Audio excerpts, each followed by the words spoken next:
The Newsday continues here on One News Now. I'm Sean Yao. President Bongbong Marcos says there is no immediate need to appoint secretaries to the Departments of Health and Defense. Marcos Jr. told reporters that he is so far satisfied with the performance of the two agencies' officers in charge. Undersecretary Maria Rosario Vergere currently serves as OIC for the DOH, while Jose Faustino is OIC for the DND. The chief executive has appealed to the public for more patience on the appointments. The president also has yet to appoint a permanent secretary to the Department of Agriculture. I think I'm happy ako with the situation as it is now. We'll see. We always, these things are revisited, especially every year at the end of the first year. And the Agriculture Department is reconsidering the ban on the sale of imported fish in wet markets. DA spokesperson Rex Estoperez said the agency is planning to review Fisheries Administrative Order number 195, which allows only big companies to sell fish like pink salmon in Pampano so as not to compete with local supply. The Bureau of Fisheries and Aquatic Resources earlier said that it will start confiscating items in wet markets on December 4. We're gonna pause for a quick break, but we will be back with more stories after that. Keep it here on One News.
You're still watching One News Now. I'm Sean Yao. The Ateneo Blue Eagles emerged on top after the elimination round of UAAP Season 85. The last spot in the Final Four will be battled out by the Adamson Soaring Falcons and the De La Salle Green Archers. Marty Bautista with the details. Oh, nice swipe by Andrade. And then Andrade gets the reverse. The Ateneo Blue Eagles have sealed the top seed in the UAAP Season 85 men's basketball tournament after beating the Adamson University Soaring Falcons 66-61. This is the fifth straight year that the Eagles wound up at the top of the standings. The team now carries a twice-to-beat edge heading into the Final Four. Kai Balongay led the way for Ateneo with 18 points and 14 rebounds, while BJ Andrade and Ange Kawame chipped in 13 and 12 points respectively. One big advantage for us is they're going to be knocking each other out. And we're going to be resting and practicing and preparing, and we're going to be watching the next game. I think that's a very big advantage for us. Adamson will now play the De La Salle University Green Archers for the fourth seed. Nelly gets into traffic, gets the foul, and the bucket! That's after La Salle came storming back and defeated the UST Growling Tigers 77-72. The Archers erased a 9-point deficit in the fourth period to keep their Final Four hopes alive. With their backs against the wall, Evan Nelly delivered for La Salle with 25 points. We were 3-man down. When I got to the arena, I was so pumped up. Coach kept telling us in the dugout, next man up. So that's what we did. The playoff for the fourth seed between Adamson and La Salle will be on Sunday, with the winner taking on the Blue Eagles. For News 5, Marty Bautista, we are One News.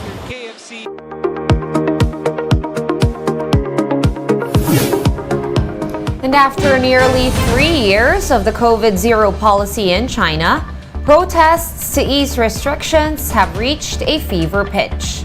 This now leaves Chinese President Xi Jinping with few options. The details in this report from Bloomberg.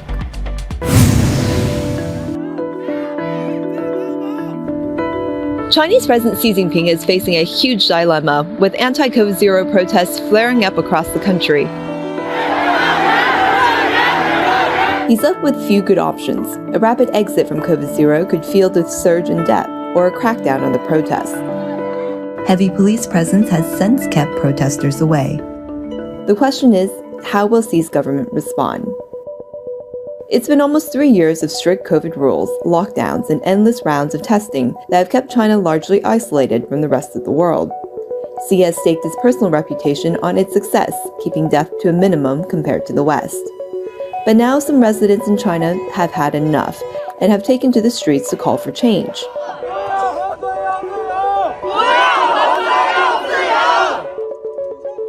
The widespread protests, in these numbers and coordinated like this, is extremely rare.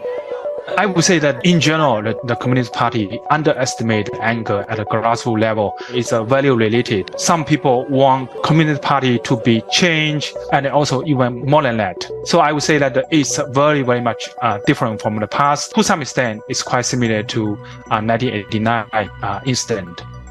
The immediate catalyst was a deadly fire in a high-rise building in Xinjiang. Speculation swirled that COVID rules blocked aid and firefighting efforts. Many of the protesters are young people in their 20s and 30s and female. The protests are more than just about COVID. They reflect years of pent-up frustration at the social and economic toll of Xi's COVID-0 policy. The zero COVID strategy is his signature public policy. It's impossible to change. But in the meantime, the anger is very strong. I would think some sort of softened approach may be adopted by some local government. But I'm not quite sure because you could see that the People's Daily published many articles insisting that zero COVID strategy should be embraced in China. He's the one who has insisted on the zero tolerance approach to controlling COVID. He's not nearly as secure as his beaming countenance to the world at big meetings would lead you to believe. He has to worry about rivals who would look for a so-called mistake that he makes in order to pull him down from power. Vaccination rates in China still lag those in other countries, and the exclusive use of less effective domestically produced shots makes its elderly population vulnerable. Number one is to boost the vaccination rate among older people. Number two is to expand their health care facilities. China announced moves to focus on elderly vaccinations. We must correct the wrongful practices of arbitrary imposition of restrictions and provide services to people to meet their needs. We also advocate rapid and active vaccination, particularly the elder population, so as to protect yourself and your family.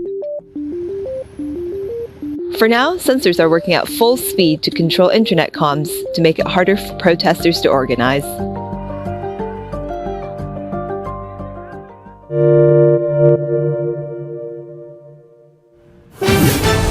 Let's now take a quick look at today's other top stories. The House Committee on Appropriations wants to restore the proposed 10 billion peso 2023 budget for the NTF-LCAC. Committee Chairman Zaldico said the instruction to restore the budget came from House Speaker Martin Romualdez and Deputy Senior Majority Leader Sandro Marcos. Prosecutors have dismissed the complaints filed by retired COMELEC Commissioner Rowena Guanzon against National Youth Commission head Ronald Cardema. The Quezon City Prosecutor's Office said Guanzon's cyber libel and unjust vexation complaints against Cardema lack probable cause. Pag-asa says up to 2 tropical cyclones are expected to enter the Philippine area of responsibility before the end of the year. The State Weather Bureau said these cyclones are likely to make landfall and could reach typhoon to super typhoon category. For more updates, visit News 5 The Philippine Star, and Business World Online. Visit our website, onenews.ph, for more in-depth analysis. You can also catch One News on Signal Play. Register for a free account at www.signalplay.com and stream One News Live anytime, anywhere. I am Sean Yao. We are One News.